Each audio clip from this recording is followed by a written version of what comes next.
क्यों अमरीकी नेता नजरअंदाज नहीं कर सकते जो इस चीनी व्यक्ति ने अफ्रीका के बारे में कहा। 26 सितंबर 2025 सुबह 7:54। आज की दुनिया में आप अक्सर सुनते हैं कि क्या अफ्रीका को मजबूर किया जाना चाहिए कि वह चीन और अमरीका में से किसी एक को चुने। लेकिन यह चुनाव ही गलत है। अफ्रीका में एक आए हुए चीनी प्रोफेसर ने सच्चाई को उजागर किया। उनका कहना था कि भविष्य की असली प्रतियोगिता चीन और अमरीका के बीच नहीं बल्कि कृत्रिम बुद्धिमत्ता और इंसानियत के बीच होगी। अफ्रीका के लिए यह कोई सैद्धांतिक बात नहीं थी, यह चेतावनी थी। अगर महाद्वीप अब इस कृत्रिम बुद्धिमत्ता की क्रांति में शामिल नहीं हुआ तो वह हमेशा के लिए पीछे छूट सकता है। लेकिन उनका संदेश उम्मीद से भरा हुआ था। जैसे चीन 1978 में गरीबी से उठकर आज वैश्विक शक्ति बना, वैसे ही अफ्रीका भी एक पीढ़ी में बदल सकता है, बशर्ते कि वह झूठे चुनावों को ठुकराए, विकास पर ध्यान दे, वृद्धि से अपनी सुरक्षा सुनिश्चित करे और वैश्विक मामलों में अपनी आवाज बनाए। उनकी बातें कूटनीतिक नहीं थीं, बल्कि अफ्रीका के अस्तित्व और उत्थान का नक्शा थीं। लेकिन क्या अफ्रीका उठेगा? यही देखने की बात है। जब प्रोफेसर अपने श्रोताओं के सामने खड़े हुए तो उन्होंने बातों को शिष्टाचार में लपेटने में समय नहीं गंवाया। उन्होंने इस युग को उसका असली नाम दिया, कृत्रिम बुद्धिमत्ता का युग। उनके अनुसार यह क्रांति भविष्य की कोई बात नहीं थी, यह पहले ही शुरू हो चुकी थी। यह तूफान अर्थव्यवस्था, संस्कृति, सेनाओं और यहाँ तक कि व्यक्तिगत जीवन को भी बदल रहा है। चुनौती, उन्होंने चेताया, यह नहीं है कि अफ्रीका इसमें शामिल हो या नहीं, बल्कि यह है कि क्या अफ्रीका पीछे छूटने की कीमत उठा सकता है। उन्होंने एक कृत्रिम बुद्धिमत्ता विभाजन की बात की, एक खाई जो देशों को केवल संपत्ति से नहीं बल्कि क्षमता से भी अलग करेगी। यह खाई उन लोगों के बीच होगी जिनके दिमागों में उन्नत औजार समाये होंगे और जिनके पास नहीं होंगे। उन कंपनियों के बीच जो सेकंडों में डेटा के महासागर को संसाधित कर लेंगी और उन कंपनियों के बीच जो अब भी कागजी रिकॉर्ड्स पर टिकी होंगी। उनकी चेतावनी में सख्त सच्चाई थी। असली खतरा यह नहीं कि अफ्रीका को किसी और विदेशी साम्राज्य द्वारा उपनिवेश बनाया जाएगा, बल्कि यह कि वह उस तकनीक द्वारा उपनिवेश बना लिया जाएगा जिसे वह नियंत्रित नहीं करता। महाद्वीप में अभी भी इंटरनेट कनेक्टिविटी, बिजली की मूलभूत पहुंच और पर्याप्त वित्त पोषित विश्वविद्यालयों की भारी कमी है। ऐसे में अफ्रीका उस दुनिया में कैसे टिक पाएगा जहां बुद्धि ही स्वतः चलने लगी है। हालांकि नाइजीरिया और केन्या जैसे देशों में कुछ स्टार्टअप कृषि या मोबाइल बैंकिंग में कृत्रिम बुद्धिमत्ता का प्रयोग कर रहे हैं, लेकिन यह केवल छोटे चिंगारी हैं, जबकि तूफान पर हावी बड़ी अमरीकी और चीनी कंपनियां हैं। प्रोफेसर ने यह भ्रम तोड़ दिया कि अफ्रीका तब तक इंतजार कर सकता है जब तक वह तैयार न हो। कृत्रिम बुद्धिमत्ता इंतजार नहीं करती। फिर भी उनका संदेश निराशा का नहीं था। उन्होंने उम्मीद की डोरी थमाई। ओपन सोर्स कृत्रिम बुद्धिमत्ता। उनके अनुसार चीन में उभरते प्लेटफॉर्म जैसे डीप सी नए तकनीकी पहुंच का मॉडल पेश करते हैं जो कीमत घटाते हैं और अधिक भागीदारी का दरवाजा खोलते हैं। यह अफ्रीका के लिए बेहद अहम है, जहां बड़े पैमाने की परियोजनाओं के लिए धन सीमित है। लेकिन इससे भी गहरी बात उन्होंने रखी, कृत्रिम बुद्धिमत्ता को केवल विदेशी तोहफे या खतरे के रूप में नहीं देखना चाहिए, बल्कि इसे अफ्रीका के आत्मविश्वास की परीक्षा समझना चाहिए। क्या अफ्रीकी नेता संसाधन जुटाएंगे, संस्थाएं बनाएंगे और ऐसी नीतियां बनाएंगे जो महाद्वीप को इस क्रांति के केंद्र में रख सकें, या फिर वे फिर से बाहरी ताकतों को अपनी भूमिका तय करने देंगे? उनकी चुनौती इसलिए भारी थी क्योंकि उन्होंने कृत्रिम बुद्धिमत्ता को तकनीकी प्रश्न नहीं बल्कि संप्रभुता का प्रश्न बताया। अगर अफ्रीका इस क्रांति को अपने तरीके से अपनाता है तो उसके पास अपना भाग्य लिखने का अवसर होगा, नहीं तो वह केवल दर्शक रह जाएगा। उन्होंने कहा, बिजली पैदा करो, शक्ति पैदा करो। रवांडा जैसे देशों में अब भी पर्याप्त बिजली नहीं है, इस पर ध्यान दो, यही तुम्हारी सुरक्षा को मजबूत करेगा। लेकिन समस्या यह है कि अफ्रीका साहसिक निर्णय कैसे ले जबकि उस पर लगातार दबाव डाला जाता है कि वह वैश्विक प्रतिद्वंद्विता में किसी एक को चुने। किगाली में उनका दूसरा संदेश सामने आया, किसी भी देश के दबाव में मत आओ कि तुम ऐसा चुनाव करो जो तुम्हारे मूल हितों की सेवा न करे। वॉशिंगटन बनाम बीजिंग की बहस एक झूठी बहस है। यह मानती है कि अफ्रीका को हमेशा किसी और के गुरुत्व के इर्द गिर्द घूमना है, लेकिन असली संप्रभुता का मतलब है अफ्रीका अपने निर्णय केवल अपने लोगों के हितों के आधार पर ले।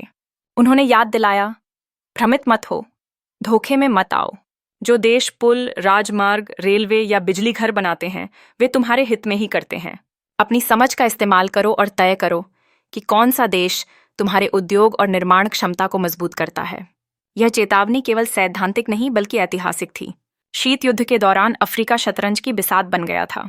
अमेरिका और सोवियत संघ ने तख्तापलट, विद्रोह और तानाशाही को हवा दी। और इसकी कीमत अफ्रीका ने अपने खून और भविष्य से चुकाई। आज वही चक्र फिर से दोहराने का खतरा है, बस नाम बदल गए हैं, वॉशिंगटन और बीजिंग। उनकी दलील यह थी कि साझेदारियों का आकलन झंडे से नहीं बल्कि कर्मों से करना चाहिए। उन्होंने कहा, असली स्वतंत्रता केवल उपनिवेशवाद की समाप्ति नहीं है, बल्कि मानसिक उपनिवेशवाद से भी छुटकारा है। इथियोपिया ने ग्रैंड रेनेसांस डैम बनाकर दिखाया कि दृढ़ संकल्प से बिजली पैदा करने का अधिकार बचाया जा सकता है। बुर्किना फासो ने ऐसे सैन्य साझेदारी ठुकराए जो वास्तविक सुरक्षा नहीं देते थे, और ऐसे साझेदार ढूंढे जो बुनियादी ढांचा बनाने में मदद करें। ये बगावत नहीं बल्कि अफ्रीका पहले का उदाहरण है। लेकिन उनका संदेश अलगाव का नहीं था।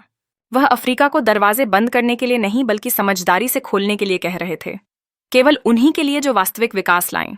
उन्होंने किगाली की तुलना 1978 के चीन से करते हुए कहा, आज का रवांडा उस चीन से कहीं बेहतर स्थिति में है जहां से चीन ने शुरुआत की थी।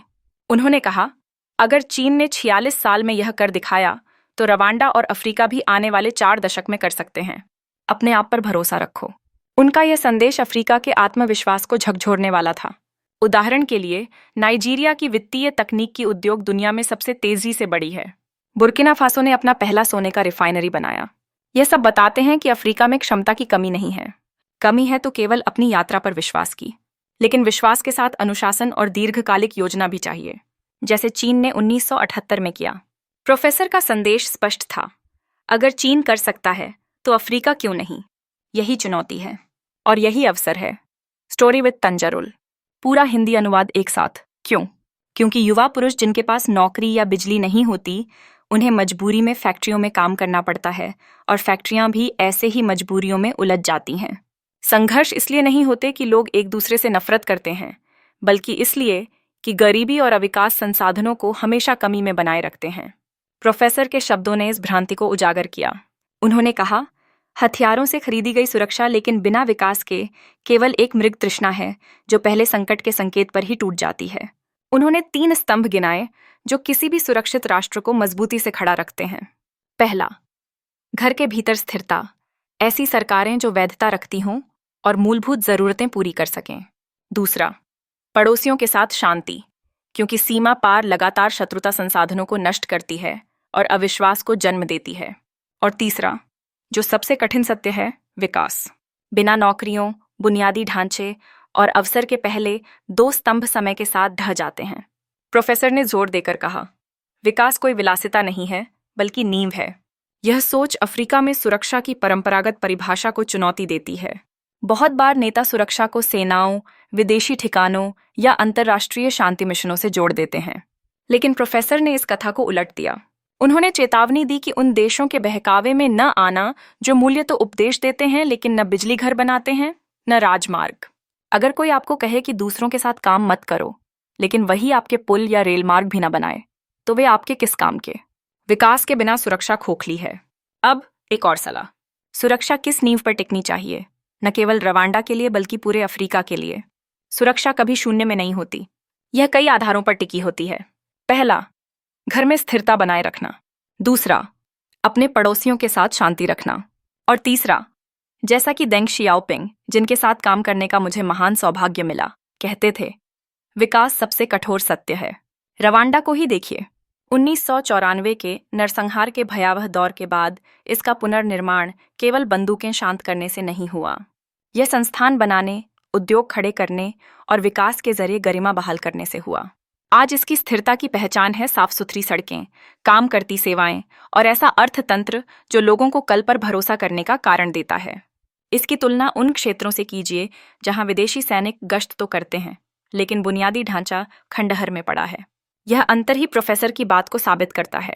अफ्रीका अपनी सुरक्षा हमेशा दूसरों को आउटसोर्स नहीं कर सकता। असली सुरक्षा तभी पैदा होती है जब बिजली गांवों तक पहुंचे, जब किसान पक्की सड़कों से बाजार तक पहुंचे और जब कारखाने बेचैन युवाओं को उत्पादक काम में लगा सकें। ऐसी उपलब्धियां किसी भी विदेशी सैन्य गठबंधन से ज्यादा कीमती हैं। तकनीक, संप्रभुता, विकास और सुरक्षा की नींव रख देने के बाद चीनी प्रोफेसर किगाली भाषण के आखिरी और शायद सबसे जरूरी बिंदु पर पहुंचे। उन्होंने रवांडा और अफ्रीका से परे पूरी दुनिया की ओर देखा, और उनका सवाल उतना ही सीधा था जितना असहज करने वाला। कैसे 1 अरब 40 करोड़ लोगों का महाद्वीप, जो संसाधनों और युवाओं से समृद्ध है, दुनिया के सबसे अहम फैसलों से लगातार बाहर रखा जा सकता है। उन्होंने विशेष रूप से संयुक्त राष्ट्र सुरक्षा परिषद का जिक्र किया, वही संस्था जो युद्ध और शांति, प्रतिबंध और हस्तक्षेप का फैसला करती है। दशकों से अफ्रीका वहां केवल मेहमान रहा है, कभी स्थायी सदस्य नहीं। 15 देश दुनिया का भविष्य तय करते हैं, लेकिन अफ्रीका, जो मानवता के 5वें हिस्से का घर है, उसका कोई स्थायी स्थान नहीं है। उन्होंने जोर देकर कहा, यह अस्वीकार्य है। अफ्रीका को गलियारों में फुसफुसाने की नहीं बल्कि सभा में बोलने की जरूरत है। अफ्रीका को अपनी आवाज बुलंद करनी चाहिए। यह उनकी पहले की दलीलों से जुड़ा हुआ था। विकास पर आधारित सुरक्षा अफ्रीका को मजबूत बनाती है, लेकिन मजबूत खड़ा होना व्यर्थ है अगर दुनिया आपको सुनती ही न हो। इसीलिए उन्होंने एक मजबूत अफ्रीकी संघ की मांग की, जो महाद्वीप की ताकत को समेट सके और मान्यता की मांग कर सके। उन्होंने कहा, बिखरी हुई आवाजें हमेशा अनसुनी रह जाएंगी, लेकिन एक संयुक्त अफ्रीकी आवाज को नजरअंदाज नहीं किया जा सकेगा। उन्होंने आशा जताई, मैं चाहता हूं कि संयुक्त राष्ट्र सुरक्षा परिषद की हर बैठक में हमेशा अफ्रीका का प्रतिनिधित्व हो, केवल 15 सदस्य देशों का हिस्सा बनकर नहीं, बल्कि अफ्रीकी आवाज पूरी तरह झलके। अफ्रीकी बुद्धिमत्ता और नेतृत्व को परामर्श में शामिल किया जाए, और अफ्रीका के महान नेता, खासकर राष्ट्रपति करामे जैसे महान नेता, अफ्रीका का नेतृत्व करें। यह मांग केवल प्रतीकात्मकता की नहीं थी, बल्कि शक्ति की थी। जब अफ्रीका में युद्ध छिड़ते हैं, तो यही सुरक्षा परिषद तय करती है कि कौन हस्तक्षेप करेगा। जब प्रतिबंध लगाए जाते हैं, तो वही निकाय तय करता है कि विजेता और पराजित कौन होंगे। अफ्रीका को स्थायी रूप से बाहर रखना, उपनिवेशवाद को नए रूप में जारी रखना है, यानी अफ्रीकियों के बारे में फैसले बिना अफ्रीकियों के।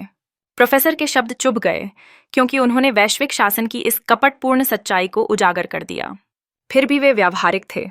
उन्होंने कहा, अफ्रीका को यह आवाज भीख से नहीं, बल्कि ताकत से कमानी होगी। एक ऐसा महाद्वीप जो अपना बुनियादी ढांचा बनाए, उद्योग बढ़ाए और कृत्रिम बुद्धिमत्ता जैसी नई तकनीक पर महारत हासिल करे, वह एहसान नहीं मांगेगा। वह दुनिया के ढांचे को आकार देने में बराबर की हिस्सेदारी का अपना हक मांगेगा। यही वजह है कि उनकी पहले की चेतावनी पर लौटना जरूरी हो गया। भले ही अफ्रीका को कल स्थायी सीट मिल जाए, लेकिन अगर तकनीकी रूप से निर्भर रहा, तो उसका कोई मतलब नहीं होगा। बिना औजार की आवाज केवल गूंजती है, परिणाम नहीं बदलती। राजनीतिक प्रतिनिधित्व को तकनीकी शक्ति से मिलना चाहिए, तभी अफ्रीका की आवाज न केवल सुनी जाएगी, बल्कि सम्मानित भी होगी। और इस तरह प्रोफेसर का नक्शा वहीं आकर खत्म हुआ जहां से शुरू हुआ था, आपातकालीन चेतावनी के साथ।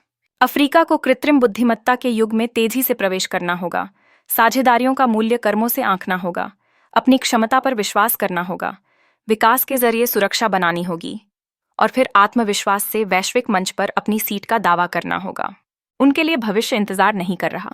कृत्रिम बुद्धिमत्ता की क्रांति शक्ति का नक्शा फिर से बनाएगी, और अफ्रीका के पास केवल 2 विकल्प हैं, या तो उस नई दुनिया में अधिकारपूर्वक बोले, या चुप रहे जबकि औरों द्वारा उसका भाग्य तय किया जाए। क्या अफ्रीका को इंतजार करना चाहिए कि दूसरे उसका भविष्य लिखें, या अभी से उसे अपने हाथों में लेना चाहिए? हमें कमेंट सेक्शन में बताइए। अफ्रीका को किसके साथ साझेदारी करनी चाहिए? उन लोगों के साथ जो केवल बातें करते हैं, या उन लोगों के साथ जो निर्माण करते हैं? क्या आप ऐसे और वीडियो देखना चाहते हैं? अगर हाँ, तो हमारे चैनल स्टोरी विद तंजरुल को सब्सक्राइब कीजिए और उसके साथ वाली घंटी को दबाइए। हमने तय किया है कि हम ऐसे विषयों पर वीडियो लाएंगे जिन पर कोई बात नहीं करता। अश्वेत संस्कृति, सभ्यता, इतिहास और इस बात के प्रमाण कि अश्वेत कितने गौरवशाली रहे हैं। देखने के लिए धन्यवाद। अगले वीडियो तक जुड़े रहिए।